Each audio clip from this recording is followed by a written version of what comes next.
हम अपने जीवन में अगर किसी चीज़ को सबसे ज़्यादा नेगलेक्ट करते हैं तो हमारा स्वास्थ्य है, और दूसरा खान पान।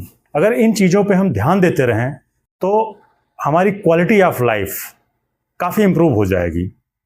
लेकिन इसको लोग लीस्ट प्रायोरिटी पर रखते हैं। मैं सबकी बात तो नहीं कर रहा हूँ, लेकिन अधिकतर लोगों को जिनको मैंने देखा है उनमें लापरवाही मिलती है। हम आज एक बहुत महत्वपूर्ण बीमारी के बारे में आप लोगों को बताएंगे, ब्रेस्ट कैंसर। सुनते ही लोगों के हाथ पांव फूल जाते हैं, सिंपैथी की नज़रों से देखा जाने लगता है मरीज को। ये बीमारी क्या होती है, कैसे होती है, इसमें जांचें क्या क्या करानी चाहिए, इससे बचाव क्या है, इसके लक्षण क्या हैं, सभी पर मैं चर्चा करूंगा।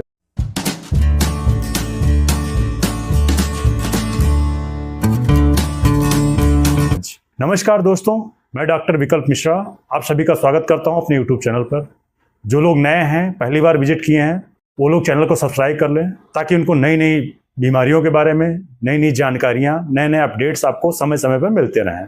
ब्रेस्ट कैंसर होता कैसे है? वैसे तो ब्रेस्ट कैंसर होने के कोई डेफिनेट कारण नहीं पता है, लेकिन कुछ लिटरेचर में ये बताया गया है। First of all, family history. कोई क्लोज्ड ब्लड रिलेटेड आपका मदर, सिस्टर या ग्रैंड मदर, किसी को भी अगर ऐसा कैंसर रहा है तो आप में वो कैंसर होने के चांसेस बहुत ज़्यादा हैं। स्मोकिंग, अल्कोहल कंजप्शन, शराब पीना और टोबैको कंजप्शन, ये ब्रेस्ट कैंसर को प्रोवोक करते हैं, बढ़ाते हैं। मोटापा, hormone therapy, hormone replacement HRT चलती है बहुत सारे लोगों में। 30 साल की उम्र के बाद माँ बनना, लीस्ट ब्रेस्ट फीडिंग करना, ब्रेस्ट फीडिंग कम करने से भी, स्तनपान कम कराने से भी इस कैंसर के रिस्क फैक्टर बढ़ जाते हैं। अपने देश भारत में जितने भी कैंसर्स होते हैं उसमें से 28% कैंसर, एक बहुत बड़ा नंबर है, वो ब्रेस्ट कैंसर का होता है। ये कैंसर अधिकतर महिलाओं में होता है, लेकिन कभी कभी पुरुषों में भी हो जाता है। अब बताएंगे हम कि ब्रेस्ट कैंसर की जांच कैसे करें। खुद से अपने ब्रेस्ट का एग्जामिनेशन करें, अपनी छाती का एग्जामिनेशन खुद से करें। मेरी एक वीडियो फाइब्रोएडेनोमा में पड़ी हुई है, उसमें आप देख सकते हैं एग्जामिनेशन के बारे में कई सारे स्टेप्स मैंने बता रखे हैं। फिर भी मैं थोड़ा बहुत रिपीट करता हूँ, बताता हूँ आप लोगों को। 3 उंगलियों से अपने ब्रेस्ट की जांच करें। अगर कहीं कोई गांठ मिलती है तो उसमें लापरवाही ना करें।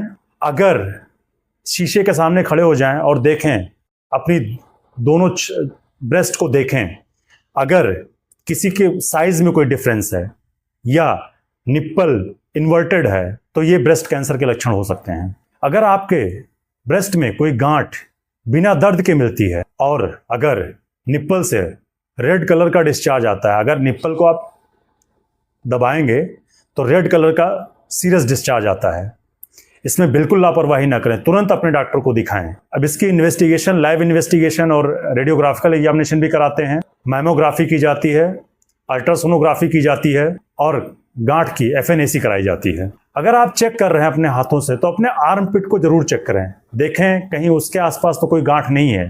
वैसे तो ब्रेस्ट कैंसर की 5 स्टेजेस होती हैं, लेकिन अगर शुरुआती दौर में पता चल जाए, स्टेज 0, स्टेज 1, स्टेज 2 में, तो काफ़ी हद तक इससे रिकवरी हो जाती है, सर्वाइवल रेट बढ़ जाता है। अपने रोग को छुपाएं नहीं, शर्माएं नहीं। समस्याएं हैं, जितनी जल्दी आप अपने डॉक्टर के पास जाएंगे।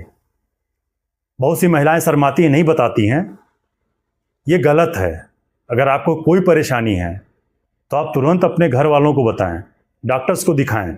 जितनी जल्दी पता चल जाएगा उतनी जल्दी उसका इलाज संभव हो पाएगा। अगर सही समय पर रोग को पकड़ लिया गया, रोग के बारे में जानकारी हो गई, तो ट्रीटमेंट उसका आसान हो जाएगा, इलाज उसका आसान हो जाएगा। अब इसके इलाज के लिए क्या करते हैं? इसके इलाज में अगर आपको इस तरीके का कोई लक्षण मिलता है तो उसमें सबसे प्रायोरिटी पे सर्जरी की जाती है।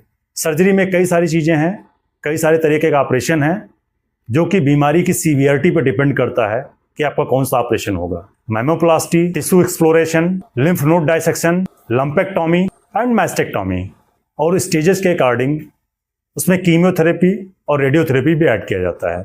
Thank you.